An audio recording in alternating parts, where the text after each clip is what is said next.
আপনাদের সামনে বক্তব্য নিয়ে আসছেন বাংলাদেশ জাতীয়তাবাদী ছাত্রদল ঢাকা মহানগর উত্তরের সাধারণ সম্পাদক মাহফুজুর রহমান লিপকন। সাধারণ সম্পাদক মাহফুজুর রহমান লিপকন।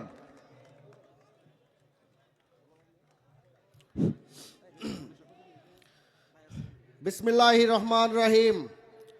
বাংলাদেশ জাতীয়তাবাদী দল বিএনপি কর্তৃক আয়োজিত দেশ নায়ক তারুণ্যের অহংকার তারেক রহমান ঘোষিত ৩১ দফা বাস্তবায়নের লক্ষ্যে তেজগাঁও শিল্পাঞ্চল থানা কর্তৃক আয়োজিত চলমান প্রশিক্ষক কর্মশালায় উপস্থিত আছেন, সভাপতি হিসেবে উপস্থিত আছেন আইনুল ইসলাম চঞ্চল, আহ্বায়ক তেজগাঁও শিল্পাঞ্চল থানা বিএনপি ঢাকা মহানগর উত্তর। আজ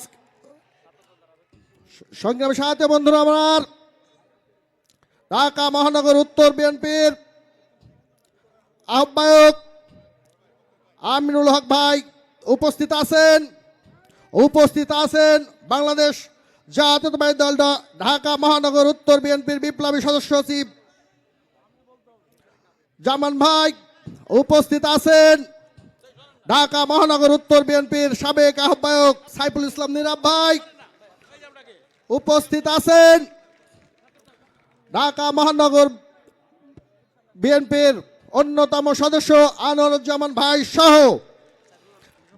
ঢাকা মহানগর উত্তর বিএনপি যুব দল, স্বেচ্ছাসেবক দল, শ্রমিক দল, মহিলা দল সহ আমার প্রাণের সংগঠন বাংলাদেশ জাতীয়তাবাদী ছাত্রদল ঢাকা মহানগর উত্তরের সর্বস্তরের নেতৃবৃন্দকে জানাই বাংলাদেশ জাতীয়তাবাদী ছাত্রদল ঢাকা মহানগর উত্তরের পক্ষ থেকে এবং আমার ব্যক্তিগত পক্ষ থেকে সংগ্রামী শুভেচ্ছা ও বিপ্লবী অভিনন্দন। সংগ্রামী উপস্থিতি, আপনারা জানেন বাংলাদেশ জাতীয়তাবাদী দল বিএনপি একমাত্র দল যার বিপক্ষে এদেশে এখনো কোনো গণঅভ্যুত্থানের সৃষ্টি হয় নাই। আমরা দেখেছি 1971 সালের রণাঙ্গনের যোদ্ধা প্রয়াত রাষ্ট্রপতি শহীদ জিয়াউর রহমান স্বাধীনতার ঘোষণা দিয়েছিলেন। তার পরবর্তীতে একটা দলের বিপক্ষে এদেশের আপামর জনসাধারণকে সাথে নিয়ে প্রয়াত রাষ্ট্রপতি শহীদ জিয়াউর রহমান একটা গণঅভ্যুত্থানের সৃষ্টি করেছিলেন। আমরা দেখেছি 1990 সালে দেশ নেত্রী বেগম খালেদা জিয়ার নেতৃত্বে এদেশের সকল শ্রেণীর সকল পেশার মানুষকে নিয়ে স্বৈরাচারী ইরশাদের বিপক্ষে এক বিশাল গণঅভ্যুত্থানের সৃষ্টি করেছিলেন। আমরা 24-এ দেখেছি তারুণ্যের অহংকার, বাংলাদেশের 18 কোটি মানুষের চোখের নয়নের মণি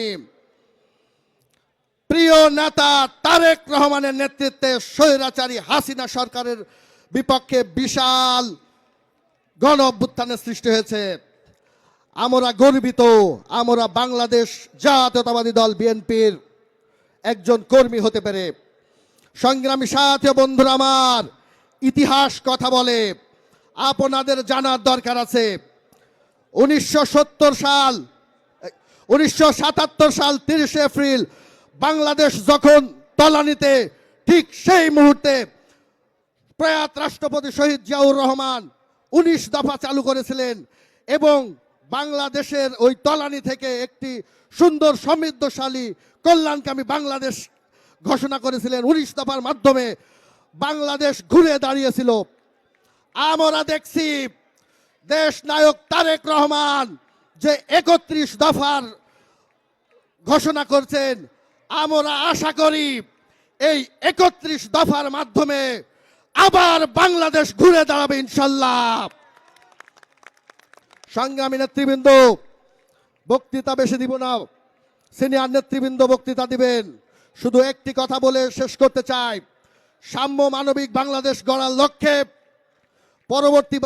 পরিবর্তিত বাংলাদেশে আপনাদের সকলকে দলীয় নিয়ম শৃঙ্খলা মেনে সকল ধরনের ভেদাভেদ ভুলে বাংলাদেশ জাতীয়তাবাদী দল ঢাকা মহানগর উত্তর বিএনপির সম্মানিত আহ্বায়ক এবং সম্মানিত সদস্য সচিবের নেতৃত্বে এক এবং ঐক্যবদ্ধ হয়ে 31 দফাকে প্রতিটি ওয়ার্ডে ওয়ার্ডে, এলাকায় এলাকায়, মহল্লায় মহল্লায় বাস্তবায়িত করতে হবে এবং আমাদেরকে নমনীয় সুন্দর আচরণ করতে হবে, যাতে সাধারণ মানুষ আমাদের বাংলাদেশ জাতীয়তাবাদী দল বিএনপির প্রতি ইতিবাচক ধারণা রাখেন এবং ধানের শীষের প্রতি সবাই ইতিবাচক ধারণা পোষণ করেন।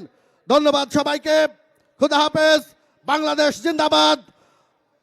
প্রয়াত রাষ্ট্রপতি শহীদ জিয়াউর রহমান অমরক। দেশ নেত্রী বেগম খালেদা জিয়া জিন্দাবাদ। তারুণ্যের অহংকার তারেক রহমান জিন্দাবাদ। বাংলাদেশ জাতীয়তাবাদী দল ঢাকা মহানগর উত্তর ছাত্র দল জিন্দাবাদ জিন্দাবাদ। ধন্যবাদ সবাইকে।